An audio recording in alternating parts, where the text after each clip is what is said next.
Hello friend. आज का हमारा जो टॉपिक है वो है सिंगल फेज ट्रांसफार्मर के अंदर जो लॉसेस होते हैं उससे रिलेटेड। तो यहाँ पे ट्रांसफार्मर जो लॉसेस हैं वो आपके मेनली टू टाइप्स के होते हैं। पहला है आपका कोर लॉसेस या आयरन लॉसेस, या फिर इसी तो दूसरा है आपका कॉपर लॉसेस। ठीक है, तो आयरन जो लॉसेस होता है वो ट्रांसफार्मर के कोर के अंदर मैग्नेटिक जो आपका फ्लक्स होता है, अल्टरनेटिंग आपका जो फ्लक्स होता है उसके वजह से प्रोड्यूस होता है। और ये जो आपका आयरन लॉसेस है ये टू टाइप्स के होते हैं। एक होता है हिस्टैसिस लॉसेस और दूसरा होता है एडी करंट लॉसेस। हिस्टैसिस लॉसेस को हम आपको इसे हम पी एस से डिनोट करते हैं और एडी करंट लॉसेस को पीई से हम डिनोट करते हैं। ठीक है, यहाँ हिस्टैसिस जो लॉसेस है, हिस्टैसिस लॉसेस जो आपका कोर है, हमारा कोर के अंदर जो मैग्नेटिक फोर्स है उस मैग्नेटिक फोर्स को शो करता है। और फिर ये आपका जो हमारा ईएमएफ की जो साइकिल होती है उसमें एक लूप ऑफ हिस्टैसिस हमें ट्रेस होता है। ठीक है, तो ये बेसिकली आप कह सकते हैं कि हमारे मैग्नेटिक जो आपका प्रॉपर्टी है उसको इफेक्ट करता है। और दूसरा जो हमारे एडी करंट आपका जो लॉसेस होता है, तो ये भी आपका क्या करता है कि जब कोई हमारा अल्टरनेटिंग फ्लक्स जो आपका कोर के अंदर आपका फ्लो करता है तो वो अपने ही आयरन को मतलब कट करता है, तो उसके वजह से एक सर्कुलेटिंग करंट आपका फ्लो होता है। वो सर्कुलेटिंग करंट ही क्या होता है, एडी करंट आपका होता है। इसी को हम एडी करंट लॉसेस करते हैं। तो इस एडी करंट लॉसेस को रिड्यूस करने के लिए हम क्या करते हैं कि आपका जो कोर का जो हम फॉर्म करते हैं वो उसको हम क्या करते हैं कि थीन आपके जो स्टील प्लेट होते हैं उनको आपस में कंबाइन करके लेमिनेशन फॉर्म में बनाते हैं।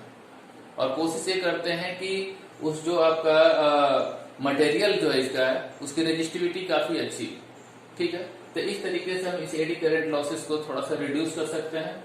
और हिस्टैसिस जो लॉसेस होता है इसको रिड्यूस करने के लिए हमें जो मटेरियल है आपका, जिसकी मैग्नेटिक प्रॉपर्टी आपकी, हमारे हर मटेरियल की मैग्नेटिक प्रॉपर्टी अलग होती है, तो हम कोशिश ये करते हैं कि मैग्नेटिक प्रॉपर्टी काफी अच्छी हो ताकि हमारे हिस्टैसिस लॉसेस कम से कम हो। ठीक है, तो हम देखते हैं सबसे पहले जो आपका हिस्टैसिस लॉसेस होता है BH, उसकी जो इक्वेशन है वो है KH F एंड ये है आपका B मैक्स के पावर X। क्लियर, जहां ए बी मैक्स क्या है आपका maximum flux density in core. ठीक है ना, कोर के अंदर जो मैक्सिमम फ्लक्स डेंसिटी है उसकी वैल्यू। और जो एक्स है आपका ये है स्टीफन आपका कांस्टेंट है। और जो के एच है वो क्या है आपका प्रोपोर्शनल आपका कांस्टेंट है आपका। और ये जो डिपेंड करता है आपका मटेरियल के जो भी आपका कोर है उसकी वैल्यूम पे। मटेरियल किस टाइप का हम आपका मतलब कोर की जो मटेरियल है वो किस टाइप का है, इन पर ये आपका डिपेंड करता है। क्लियर है, और यहाँ पे ये जो आपका पी, पहले हम इसको एक बार डिराइव कर लेते हैं फिर उसके बाद से हम पी के बारे में आते हैं। तो यहाँ पे हम देख रहे हैं कि ये आपका इक्वेशन हो गया है हिस्टैसिस लॉसेस का। चूंकि हमें पता है ऑलरेडी कि हम E1 इक्वल टू क्या, E1 आपका जो प्राइमरी में इंड्यूस वोल्टेज है उसकी वैल्यू क्या हो जाएगी, इसकी वैल्यू पता है कि 4.44 F 5 maximum into T1। Clear है, अगर तो हम इसी चीज को थोड़ा सा और ऐसे लिख सके तो ये हो जाएगा 4.44 F। और ये जो B मैक्सिमम जो है, B मैक्सिमम को 5 मैक्सिमम को हम B मैक्सिमम के रूप में लिख सकते हैं। तो ये आपका क्या हो जाएगा यहाँ पे फ्लक्स डेंसिटी इंटू एरिया। ठीक है ना, तो इस 5 मैक्सिमम को हम इसके फॉर्म में लिख दिए इंटू आपका T1। क्लियर, और यहाँ पे जो इंड्यूस वोल्टेज है आइडियली अगर देखा जाए तो किसके बराबर है, सप्लाई वोल्टेज के बराबर होगा, आइडियली की बात कर रहा हूँ। ठीक है, तो हम कह सकते हैं कि जो V1 की जो वैल्यू आ रही है सप्लाई वोल्टेज की आपकी आ गई। तो यहाँ से इस B मैक्सिमम की वैल्यू अगर हम फाइंड करें तो B मैक्सिमम की वैल्यू देगा B max equal to V1 divide by 4.44 F and आपका क्या हो जाएगा आपका F इंटू A एरिया और आपका नंबर ऑफ टर्न्स T1। ठीक है, ये हमारा B मैक्सिमम की वैल्यू आ गई। और इस B मैक्सिमम की वैल्यू इस पीएच में हम पुट करें तो यहाँ से जो पीएच की वैल्यू है पीएच इक्वल टू, तो ये आपका हो जाएगा पीएच इक्वल टू, इस वैल्यू पुट करके हो जाएगा के स्मॉल के है, स्मॉल के एच एफ, और बी की जो वैल्यू हो जाएगा V1 divide by 4.44 F A into T1, ये आपका आ गया, और उसके पावर आपका x है। क्लियर? तो इसकी वैल्यू को हम इस तरीके से यहाँ पे रिप्रेजेंट करते हैं। अब इसको और सिंप्लीफाई किया जाए तो यहाँ पे ध्यान से देखिए कि आपका 4.44 आपका कांस्टेंट है, एरिया कांस्टेंट है, नंबर्स ऑफ टर्न्स कांस्टेंट है। तो इन सारे कांस्टेंट को इस कांस्टेंट के साथ ऐड कर दिया जाए, मतलब उसके साथ ले लिया जाए, तो यहाँ पे एक पूरा होल एक क्या हो जाएगा, ये इसको हम लिख सकते हैं कि P H equal to capital K H, यानी सारे के सारे उसमें चले गए, और यहां से बच गया आपका F into V1 divide by F के पावर एक्स, और इसको और हम सिंप्लीफाई कर लेंगे तो ये आपका हो गया के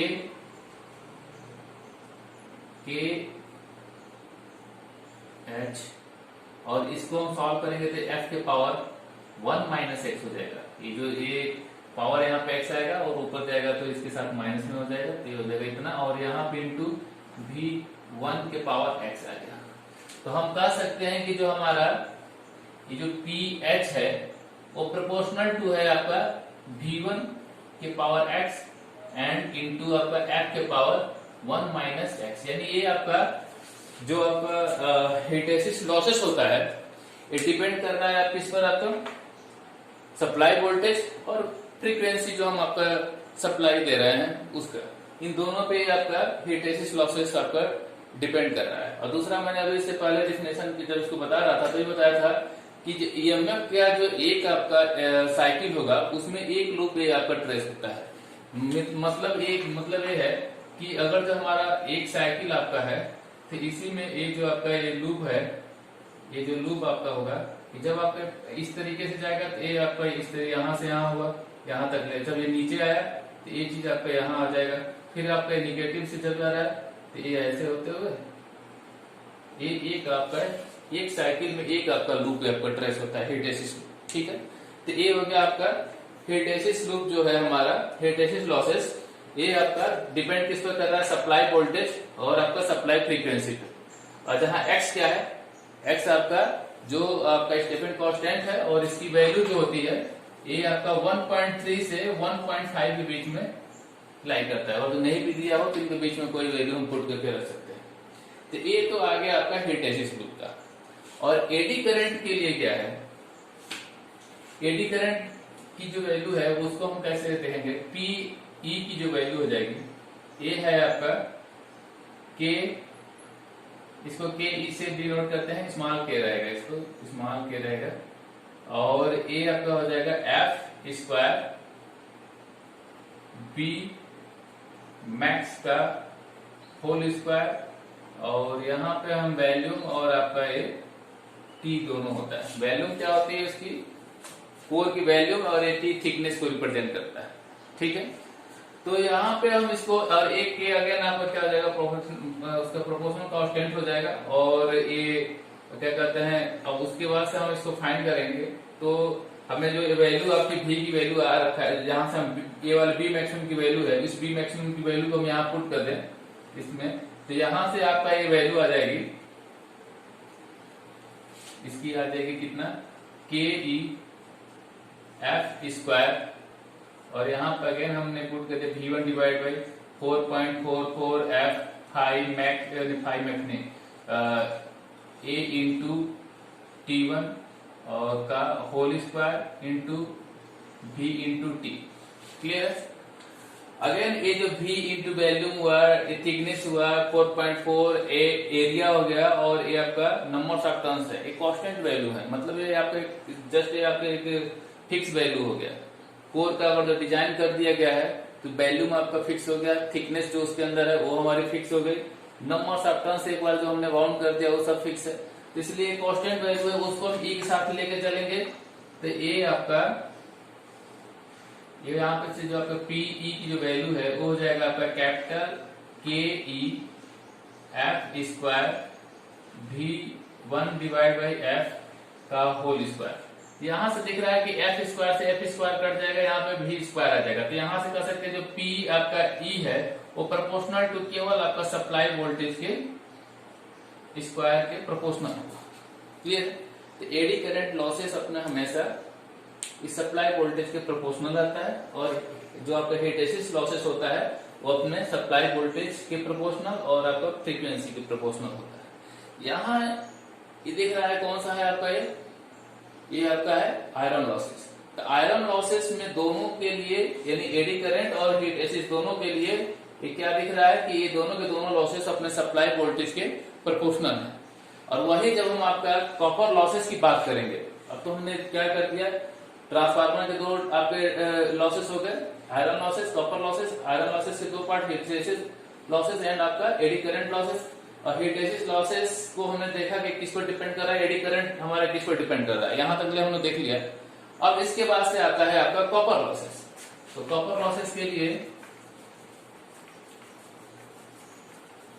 इसीलिए क्या कहते हैं इसको इन दोनों लॉसेस को यानी हिस्टैरिसीस एडी करंट यानी इन दोनों को मिला के जो आयरन लॉसेस है, इस लॉसेस को हम कांस्टेंट लॉसेस करते हैं। ठीक है, क्योंकि सप्लाई एक बार हम जो दे दिए ट्रांसफार्मर को वो तो हम बार बार चेंज करते नहीं है। तो हमारा जो सप्लाई है वो जो कांस्टेंट है, तो जाहिर सी बात है वे भी लॉसेस आपका कांस्टेंट ही है।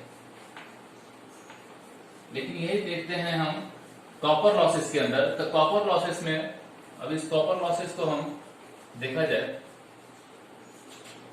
यहां देखिए गौर से, यहाँ कॉपर लॉसेस को हम पीसी से रिप्रेजेंट करें। अब पीसी इक्वल टू हम क्या लिख सकते हैं, क्योंकि हमारा कॉपर लॉसेस जो है उसी को हम ओमिक लॉसेस कहते हैं या फिर आई स्क्वायर आर लॉसेस भी कह सकते हैं। और ये लॉसेस हमारी वाइंडिंग में होगी। तो हमारे पास दो वाइंडिंग है, प्राइमरी एंड सेकेंडरी वाइंडिंग, दोनों के अंदर आपका ये लॉसेस होगा। तो प्राइमरी वाइंडिंग में जो लॉसेस होगी वो क्या हो जाएगा, तो वो हो जाएगा आपका I1 स्क्वायर R1। और सेकेंडरी साइड में जो आपका होगा उन दोनों का एक टोटल सम हमारा लॉसेस है, तो ये हो जाएगा I2 स्क्वायर R2। क्लियर है? तो यहां से ध्यान देने वाली बात हमें एक रिलेशन पता है, जो कि हमें फाइंड है कि आपका I2 upon I1 equal to क्या होता है, A होता है। तो अगर जो हम कहें कि I1 की जो वैल्यू यहां से फाइंड कर ले, तो I1 की वैल्यू क्या हो जाएगा, I1 इक्वल टू हो जाएगा I2 डिवाइड बाई A हो जाएगा। उस वैल्यू को जब यहां पुट कर दे तो A आपका यहां से इसकी वैल्यू हो जाएगी I2 डिवाइड बाई A का whole square R1 plus I2 का होल स्क्वायर R2। यहां से हम I2 स्क्वायर दोनों को हम कॉमन ले लेते हैं, I2 स्क्वायर कॉमन हो गया तो यहां से बच जाएगा 1 अपान A स्क्वायर R1 प्लस और A हो गया आपका, याद रखिए, याद करिए आप लोग, जो मैंने इक्विवेलेंट सर्किट पढ़ाया था तो उसमें जब हम प्राइमरी से सेकेंडरी की तरफ हम जब आपका सारे पैरामीटर्स को रिफर किए थे तो ये वाला पोर्शन आया था, जो टोटल आपका जो रेजिस्टेंस था जो आपस में सीरीज में उधर हो गया था, तो ये आपको आया था। और इसको हमने क्या बोला था, सेकेंडरी साइड का जो रेजिस्टेंस था टोटल रेजिस्टेंस, तो उसको हम कहेंगे R इक्विवेलेंट टू। ठीक है ना? तो इसी को हम लिख सकते हैं कि ये हो जाएगा आपका I2 square R equivalent to. ठीक है?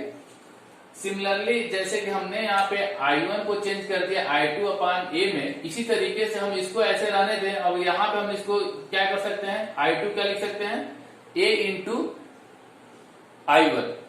तो A इंटू I1 का होल स्क्वायर करके जब सॉल्व करेंगे तो यहाँ पे आ जाएगा आपका I1 स्क्वायर और यहाँ पे आ जाएगा R इक्विवेलेंट 1 आ जाएगा, और इस जगह पे केवल R1 रहेगा और यहाँ पे क्या हो जाएगा, A स्क्वायर R2 आ जाएगा। ठीक है ना? इसको हम दोनों तरीके से लिख सकते हैं यहाँ पे, या फिर इसको हम ऐसे लिख सकते हैं I1 square into R equivalent 1। Clear है?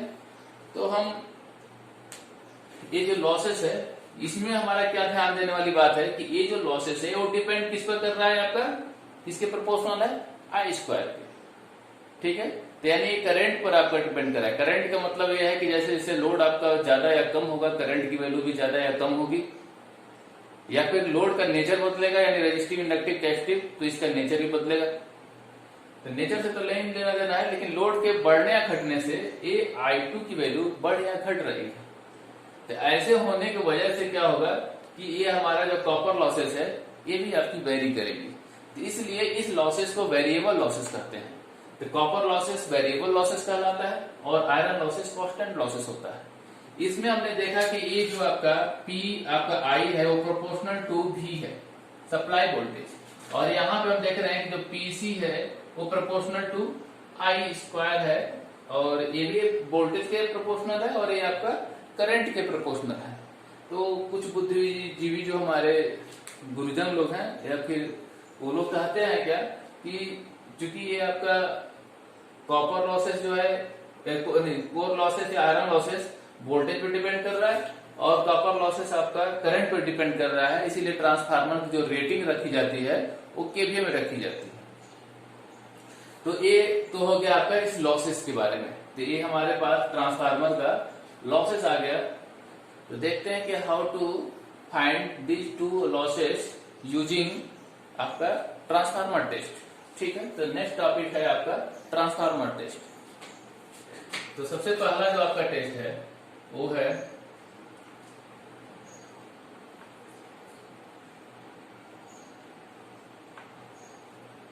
Open circuit test. ठीक है, ओपन सर्किट टेस्ट। तो ओपन सर्किट टेस्ट के थ्रू हम इस टेस्ट के थ्रू हम क्या फाइंड करते हैं? ओपन सर्किट टेस्ट का मतलब ये हुआ कि जब ट्रांसफार्मर की जो सेकेंडरी साइड आपका है टर्मिनल, तो सेकेंडरी साइड वाइंडिंग का जो टर्मिनल है उसे अगर हम ओपन कर देते हैं, ठीक है, और उस समय जो हमारा ट्रांसफार्मर के अंदर पावर कंज्यूम हो, चूंकि हमारा क्या है सेकेंडरी साइड कोई हम लोड लगा नहीं रहे हैं, तो पावर तो हमारा क्या है उधर तो हमारा जीरो हो रहा है। फिर भी अगर जो हमारा ट्रांसफार्मर पावर कंज्यूम कर रहा है या पावर लेते हुए दिख रहा है, तो वो जो पावर जो शो कर रहा है वो पावर कौन सा है? तो वो पावर आपका लॉसेस होगा, क्योंकि आउटपुट तो आपका जीरो है। तो वो जो पावर आपका जो आपका जो कंज्यूम करते हुए वाट मीटर के अंदर दिखाएगा वो कौन सा होगा? वो आपका कोई न कोई लॉसेस होगा। तो हम ओपन सर्किट टेस्ट के थ्रू हम आयरन लॉसेस को फाइंड करते हैं। तो देखते हैं वो आयरन लॉसेस ही क्यों होता है, क्यों नहीं कॉपर लॉसेस होता है, वो भी हम डिस्कस करेंगे। तो सबसे पहले इसका हम जो एक्सपेरिमेंटल आपका सर्किट डायग्राम है उसको हम देखते हैं।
देख, तो ये मान लीजिए आपका ट्रांसफार्मर है।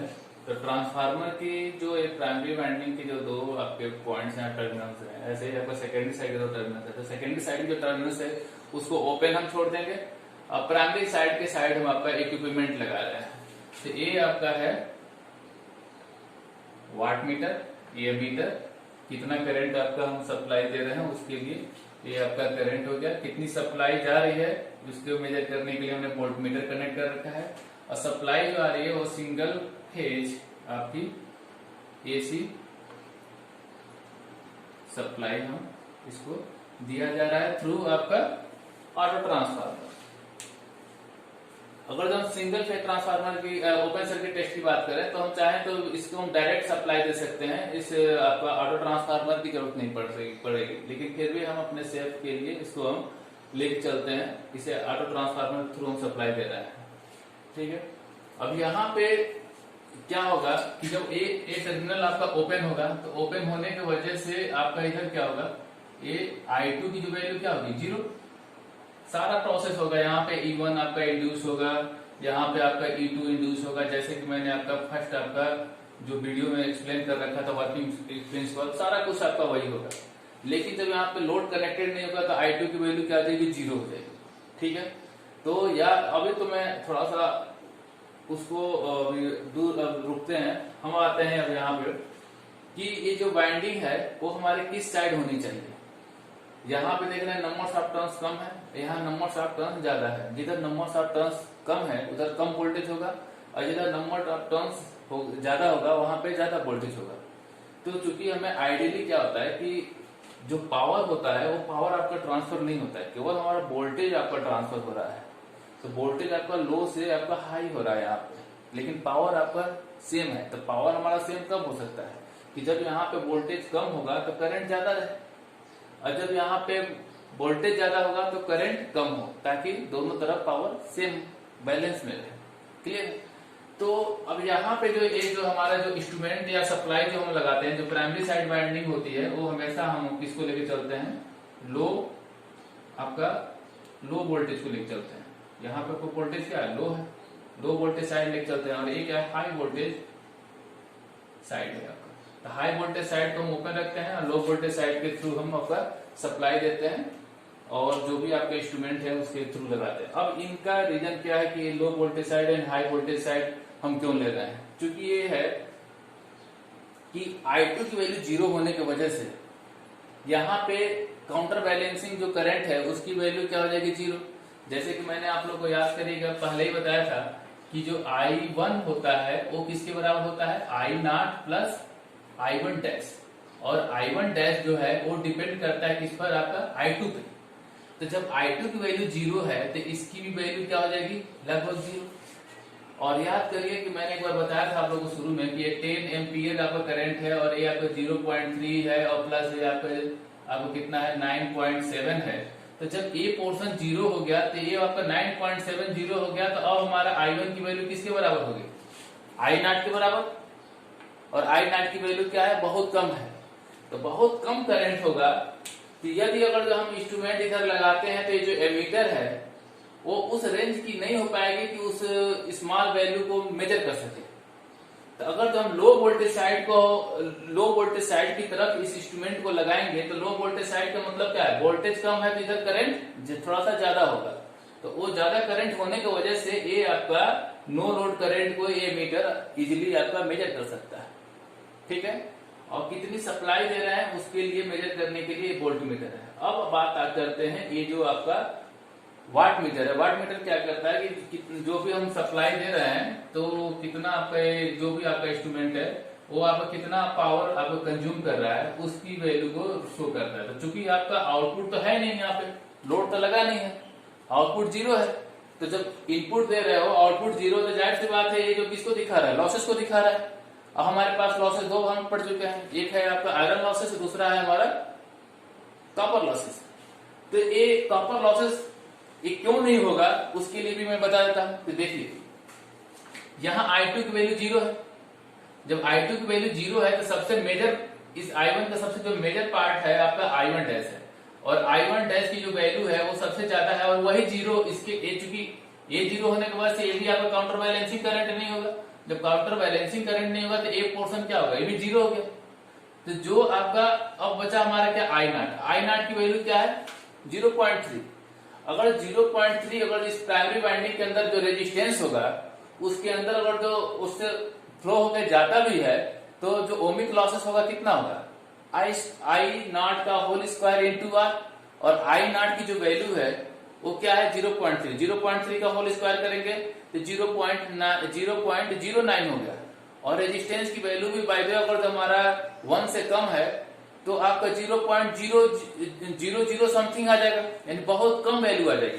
यानी जो I2 R लॉसेस जो है वो पावर ये तो आपका शो कर ही नहीं रहा है। अगर जिसकी वैल्यू बाय द वे आपका कहीं शो कर रहा है कि इसमें अगर हमारा 80 वाट दिखा रहा है या फिर 90 वाट दिखा रहा है, तो 90 वाट है क्या, ये तो आपका जो अभी हमने निकाला है I2 R लॉसेस वो तो आपका लगभग 1 से भी बहुत छोटा आ रहा है। 90 वाट जो आपका दिखा रहा है वो कुछ नहीं, वो आपका आयरन लॉसेस को ही शो कर रहा है। क्लियर है। तो ये आपका एक पक्का हो गया कि अब ये जो वाट मीटर जो हमारा शो कर रहा है वो किसकी वैल्यू है, वो यानी कॉपर लॉसेस की बात दिखा रहा है, ठीक है। और ये जो एमीटर है वो किसकी वैल्यू को शो कर रहा है, आई नॉट को, और ये जो सप्लाई जो वोल्टेज हम दे रहे हैं V1 उसकी वैल्यू को शो कर रहा है। तो अब यहाँ पे हम लिखेंगे हमारे पास 3 रीडिंग है। अब इन तीनों रीडिंग के थ्रू जो आपके पैरामीटर्स हैं वो पैरामीटर्स भी हम फाइंड करेंगे। तो देखते हैं कि हमारे पास क्या है। एक है वाट मीटर रीडिंग। तो ये वाट मीटर रीडिंग क्या है आपका, वाट मीटर रीडिंग क्या है, यही आपका PI है, क्लियर है। दूसरा जो हमारा रीडिंग है आपका क्या है, वो volt meter reading. Volt meter reading जो है वो किसको दिखा रहा है, V1 को। एंड आपका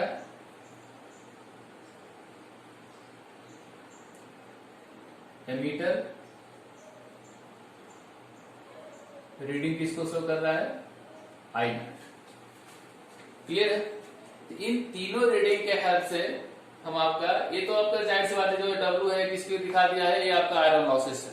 ये तो आयरन लॉसेस हमें फाइंड हो गया, लेकिन आयरन लॉसेस के लिए इन सब के लिए जो रिस्पॉन्सिबल पैरामीटर्स जो थे, जो याद करिए क्या था आपका कोर के अंदर, R नॉट और X नॉट, तो हमें उसे फाइंड करना है। तो इन तीनों रीडिंग के हेल्प से हम उसको फाइंड करेंगे, क्योंकि हमें पता है कि जो इससे आपका W की जो वैल्यू है वो क्या है आपका PI है। अब PI की वैल्यू कितनी है आपका, वो है आपका V1 I not cos phi not, ठीक है ना। ये आपका V1 I not cos phi not है। इस पावर जो आपका आयरन लॉसेस है उसकी वैल्यू होगी।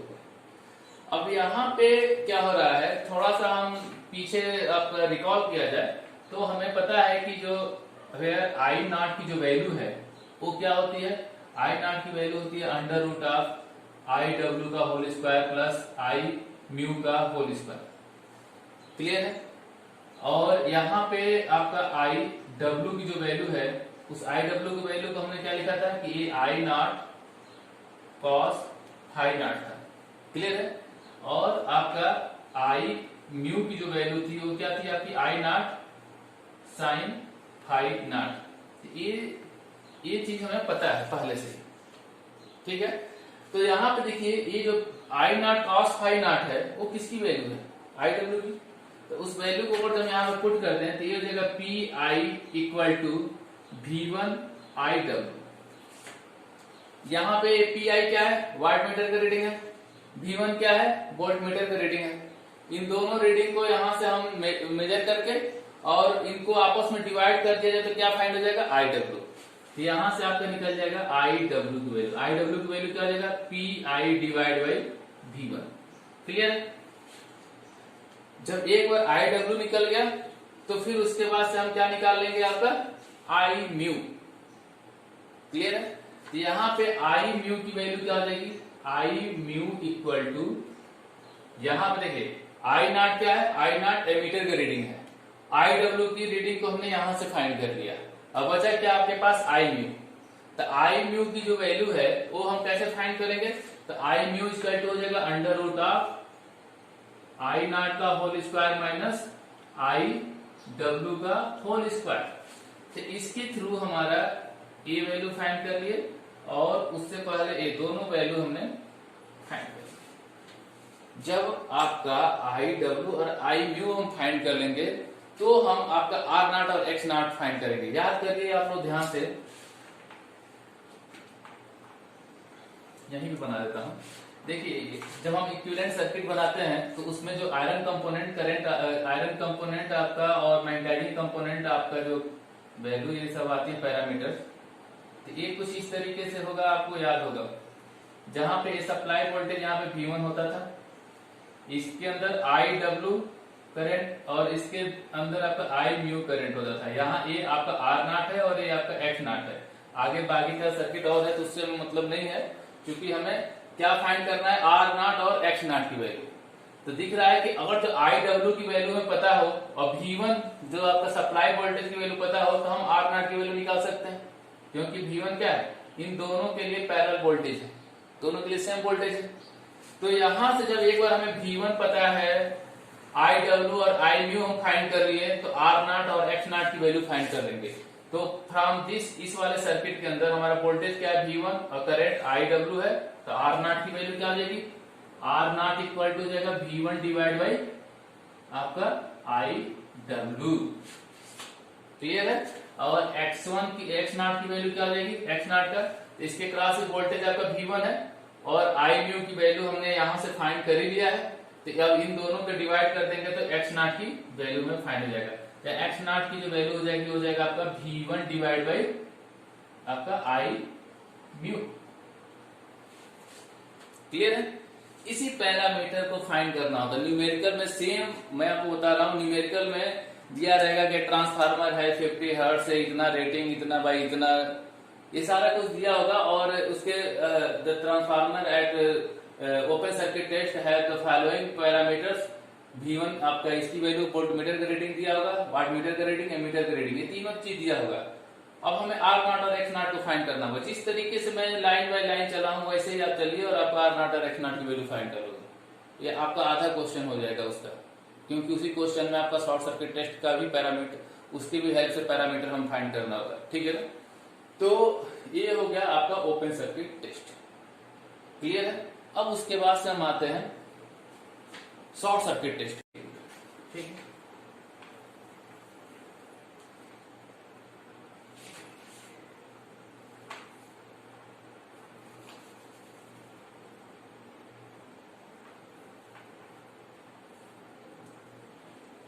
शॉर्ट सर्किट टेस्ट में इसको हम यहाँ पे बना सकते हैं, साइड में थोड़ा सा इसको इधर शिफ्ट कर दें, हालांकि बहुत ज्यादा फर्क नहीं पड़ता है। हाँ, फर्क ये पड़ता है कि जो वाइंडिंग है, अब वाइंडिंग की कनेक्शन को हम, अब क्या होगा कि पूरा इंस्ट्रूमेंट हम हाई वोल्टेज के साइड लेके चले जाएंगे और लो वोल्टेज साइड को हम क्या कर देंगे, शॉर्ट सर्किट कर देंगे। क्यों करेंगे ये भी बताते हैं। तो इस वाले थोड़ा सर्किट को हम अब इसको हम हाई वोल्टेज साइड में, हाई वोल्टेज बनाना होगा तो नंबर ऑफ टर्न्स इसमें बढ़ा देंगे, और ये लो वोल्टेज साइड बनाना है तो इसको थोड़ा सा हमने नंबर ऑफ टर्न्स कम कर दिया। क्योंकि सप्लाई जिसके तरफ दोगे तो वही आपका प्राइमरी बन जाता है, और जिसको ओपन कर, जिसके तरफ हमने लोड लगा दिया, ओपन कर दिया, तो आपका सेकेंडरी साइड रहेगा। तो ये है आपका शॉर्ट सर्किट टेस्ट। तो शॉर्ट सर्किट के अंदर, शॉर्ट सर्किट टेस्ट के अंदर क्या करते हैं कि जो टर्मिनल है सेकेंडरी साइड का, उसको हम थिक वायर से हम क्या करते हैं, इसको शॉर्ट कर देते हैं। क्लियर है। और यहाँ पे अब जो पहले ये लो वोल्टेज था, अब हाई वोल्टेज बन गया, जो हाई वोल्टेज था अब लो वोल्टेज बन गया। ये हो गया आपका हाई वोल्टेज और इधर हो गया लो वोल्टेज। ऐसा इसलिए करते हैं, पहले थोड़ा सा इनको इरेज कर दिया जाए और फिर उसके बाद से आपको एक्सप्लेन करते हैं इसको।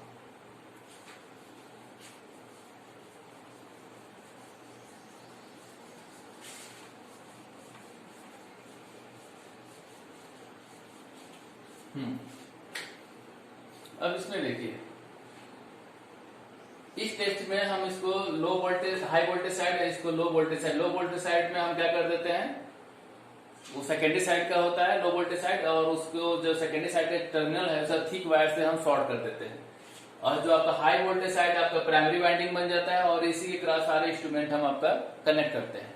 अब यहाँ पे मैं ओपन सर्किट टेस्ट में बताना भूल गया कि जो आई नॉट की जो वैल्यू होती है वो बहुत कम होता है, और वो आई नॉट की जो वैल्यू होती है अपने रेटेड करंट का 2 to 5% आपका होता है, 3 to 5% आपका होता है, बहुत कम आपका वो करंट होता है।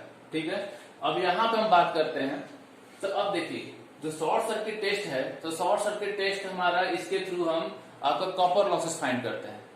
और कॉपर लॉसेस जो हम फाइंड करना चाहते हैं वो full load copper losses find करना चाहते हैं। अब फुल लोड कॉपर लॉसेस की मतलब ये हुआ कि हमारा जो ट्रांसफार्मर है वो एट ए फुल लोड पे है, अब उस समय हम कॉपर लॉसेस की वैल्यू फाइंड करना चाहते हैं। ठीक है। तो जो उस समय जब फुल लोड पे होगा तो उस समय करंट कौन सा फ्लो कर रहा होगा, रेटेड करंट। तो उस रेटेड करंट पे जो आई स्क्वायर और लॉसेस होगा वो हम फाइंड करना चाहते हैं। तो अगर जो हम यहाँ पे क्या होता है, इस बैरिंग के थ्रू हम धीरे धीरे वोल्टेज को, इसके वोल्टेज को बढ़ाते रहेंगे, और इसमें एमीटर में हम देखते रहेंगे कि वो रेटेड करंट जो हमारा चाहिए वो आपका आ रहा है कि नहीं। ठीक है ना, वो जो रेटेड करंट है वही आपका फुल लोड करंट है, और उसी फुल लोड करंट पर हमें कॉपर लॉसेस चाहिए। तो हम जब इसमें वोल्टेज को धीरे धीरे आपका मतलब बैरिंग के थ्रू या ऑटो ट्रांसफार्मर के थ्रू हम आपका इंक्रीज करते रहते हैं, तो ये आपका बहुत कम ही वोल्टेज पर, ये बहुत कम ही वोल्टेज पे आपका रेटेड करंट इसमें शो करने लगता है। यानी अब इस ट्रांसफार्मर के अंदर फुल लोड करंट आपका फ्लो कर रहा है, यानी ये बहुत कम वोल्टेज पर ही आपका फुल लोड करंट इसके अंदर फ्लो करने लगा। तो अब इसके अंदर जो हमारा ये जो वोल्टेज होता है, जो V1 की जो वैल्यू है, ये V1 की वैल्यू हमको, अब इसको हम V1 ना करके, इसको चूंकि आपका शॉर्ट सर्किट है तो हम इसे WSC शॉर्ट सर्किट वोल्टेज कहते हैं। तो ये जो शॉर्ट सर्किट वोल्टेज है अपने रेटेड वोल्टेज जो आपका इसके फुल लोड एकदम कनेक्टेड, फुल लोड कनेक्ट किए होते, तो फुल लोड के क्रॉस जो हमारा जो टर्मिनल वोल्टेज V2 है, उस V2 जो आपका रेटेड वोल्टेज है, उस रेटेड वोल्टेज से ये जो शॉर्ट सर्किट वोल्टेज होता है वो आपका 5 to 10% ही होता है। यानी जो वोल्टेज आपका रेटेड वोल्टेज है उसका 5 to 10% पे ही इसके अंदर ये आपका रेटेड करंट शो करने लगता है, यानी फुल लोड करंट आपका शो करने लगता है। जब एक बार फुल लोड करंट शो करने लगा तो उस पर ये जो रीडिंग दे रहा है वो आपका फुल लोड कॉपर लॉसेस है, उसी को मैं फाइंड करना था। तो इस यहाँ के इस वाटमीटर के रीडिंग से हम full load copper losses find कर लेंगे, ठीक है। अब हम देखते हैं कि अब बात वही बात आ जाती है कि अभी जो इसके अंदर कौन सी लॉसेस होगा, कॉपर लॉसेस होगा कि आपका कोर लॉसेस होगा। तो जाहिर सी बात है कि जब I2 कनेक्ट हुआ, जब इसको हम जहां इसको लोड को हम सॉरी इस टर्मिनल को जो हम कनेक्ट किए, और लोड टर्मिनल को कनेक्ट करते हो क्या होगा, आपका I2 करंट फ्लो करेगा। यही I2 क्या है आपका ISC शॉर्ट सर्किट करंट आपका फ्लो करना स्टार्ट कर देगा। यानी इसके थ्रू आपका शॉर्ट सर्किट करंट फ्लो करेगा, और शॉर्ट सर्किट करंट की वैल्यू काफी ज्यादा होती है, इसीलिए हम आपका क्या है थिक वायर लगा रखते हैं। और ज्यादा करंट आपका फ्लो करे तो इसके लिए हमारा लो वोल्टेज साइड को हम आपका इस थिक वायर से कनेक्ट कर देंगे। बहुत ज्यादा करंट भी फ्लो करेगा तो बहुत ज्यादा इफेक्ट नहीं पड़ेगा, लेकिन इधर बहुत ज्यादा करंट फ्लो करता तो यहाँ जो एमीटर का जो रीडिंग है, रेंज है, वो हो सकता था कि उस रीडिंग को इसके अंदर आपका न ले पाए। इसीलिए जो शॉर्ट सर्किट टेस्ट में जो एमीटर का जो रेंज होता है वो आपका रेटेड जो आपके करंट होता है उसका 2 to 3 टाइम्स हम लेके चलते हैं, ठीक है। तो यहाँ पे आप देखिए हाई वोल्टेज साइड का मतलब क्या हुआ कि इधर वोल्टेज ज्यादा है तो करंट कम फ्लो करेगा, इधर आपका वोल्टेज कम है तो करंट ज्यादा फ्लो करेगा, ताकि हमारा पावर बैलेंस रहे, ठीक है। तो जब ज्यादा करंट फ्लो करेगा तो ये इजिली आपका थिक वायर के थ्रू आपका करंट को बियर कर सकता है, और इधर आपका लो वोल्टेज अगर जो करंट आपका पहले से कम फ्लो करेगा तो ये एमीटर उस रीडिंग को इजिली आपका रीड कर सकता है। इसीलिए हम इसको हाई वोल्टेज साइड, इसको लो वोल्टेज साइड आपका कनेक्ट करते हैं। क्लियर है। तो अब हमारे पास जो भी इसके बताने लायक बातें थी वो बता दी। इसमें क्या है कि ये हाई वोल्टेज और लो वोल्टेज साइड क्यों कनेक्ट करते हैं उसका रीजन, और दूसरा रीजन ये होता है कि आपका जो सप्लाई वोल्टेज शॉर्ट सर्किट जो आपका सप्लाई वोल्टेज है वो आपका रेटेड वोल्टेज के 5 to 10% पे ही आपका ये फुल लोड करंट शो करने लगता है, और उस करंट पर जो आपका लॉसेस शो करता है वो होता है full load copper losses. Clear. तो अब अगेन हमें तीनों जो मेजरिंग इंस्ट्रूमेंट है उसके हेल्प से 3 रीडिंग अगेन हमें मिल गई। तो ये आपका जो वाटमीटर का रीडिंग होगा उसे हम आपका अब क्या कहेंगे पीसी कॉपर, ये आपका कॉपर लॉसेस हो गया। और इसको जो आपका वोल्ट मीटर का रीडिंग है उसे हम VSC शॉर्ट सर्किट, एंड आपका ये जो एमीटर का रीडिंग है उसे हम ISC शॉर्ट सर्किट करंट इसे कहेंगे। क्लियर है। अब यहाँ पे देखा जाए तो हमें पता है कि जो आपका पीसी की जो वैल्यू है, जो ये वाटमीटर का रीडिंग है वही क्या है आपका पीसी कॉपर लॉसेस, और इसकी वैल्यू क्या है तो ISC का होल स्क्वायर और R इक्विवेलेंट, जो भी आपका इक्विवेलेंट होगा रेजिस्टेंस उसकी बात हो रही है। यानी किसी एक साइड हमने पूरे पैरामीटर को एक तरफ कर दिया है, वहां से टोटल रेजिस्टेंस की वैल्यू ले ली है तो R इक्विवेलेंट हो गया। तो ये हो गया आपका इस कॉपर लॉसेस की वैल्यू। अगर इस जो आपका एक्सपेरिमेंटल सर्किट है उसका हम इक्विवेलेंट सर्किट अगर ड्रा करें तो कैसे होगा, तो देखिए आप लोग ध्यान से, ये हमने जो सप्लाई दे रहे हैं वो आपका VSC है, VSC सप्लाई दे दिया इसको, ठीक है। अब इसके अंदर हमारा क्या क्या मिला, आपका टोटल रेजिस्टेंस टोटल रिएक्टेंस और सेकेंडरी साइड का जो लोड है वो क्या है आपका शॉर्ट सर्किट है। लेकिन हम शॉर्ट सर्किट के हिसाब से जो इसका हम सर्किट ड्रा करते हैं तो आपका कुछ सर्किट आपका इस तरीके से आ जाएगा और इसे हम कहेंगे आर इक्विवेलेंट और ये हो गया एक्स इक्विवेलेंट। क्लियर है। और इन दोनों के हेल्प से हमारा ये जो बन जाएगा जेड इक्विवेलेंट बनेगा। क्लियर है कि? तो अब देखते हैं यहां से आर इक्विवेलेंट जो हमें क्या फाइंड करना है, आर इक्विवेलेंट, एक्स इक्विवेलेंट और जेड इक्विवेलेंट। ये तीन आपके पैरामीटर हमें इस टेस्ट के थ्रू फाइंड करना है। तो सबसे पहला पैरामीटर आर इक्विवेलेंट हमें यहाँ पे साफ साफ दिख रहा है कि आर इक्विवेलेंट की वैल्यू क्या हो जा रही है। तो आर इक्विवेलेंट इक्वल टू हो गया आपका वाटमीटर का रीडिंग यानी पीसी डिवाइड बाई एमीटर के रीडिंग का होल स्क्वायर यानी आईएससी स्क्वायर। यानी वाटमीटर के रीडिंग और एमीटर के रीडिंग के हेल्प से हमने आर इक्विवेलेंट की वैल्यू फाइंड कर लिया।